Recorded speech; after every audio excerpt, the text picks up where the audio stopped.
Nagpaalala ang National Bureau of Investigation o NBI sa publiko na maging responsable sa paggamit ng social media at huwag basta-basta magpo-post ng personal information sa World Wide Web.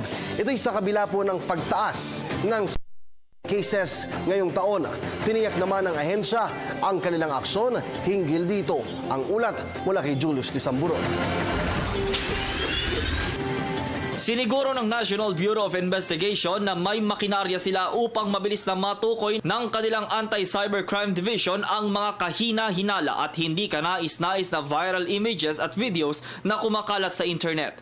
Ayon kay NBI Director Attorney Virgilio Mendez, pinapatunayan labang nito na may ginagawa ng hakbang ang kanilang dibisyon upang matrace at maiwasan na ang cybercrime sa World Wide Web. There are complainants or parties affected by it. Mabilis naman nilang magagawa ng paraan yan. They can even block it kung there is a way na matrace.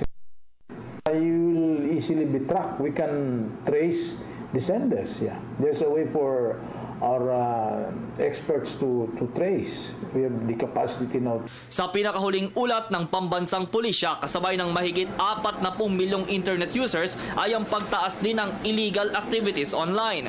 Online scams ang nanguna dito. Babala ng PNP, huwag magpo-post ng inyong personal information upang hindi basta mapasok ng hacker ang inyong account or online banking passwords. They should not resort to using this media and just to besmirch or to embarrass somebody because you might be subjected to several charges sooner or later.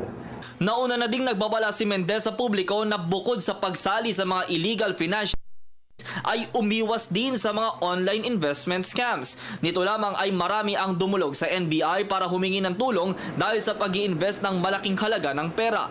Samantala, nakikipag-ugnayan na din ng NBI sa National Telecommunications Commission para sa mabilis na ikareresolba ng mataas na krimen online. Most of the time naman, kung there are cases that we need to have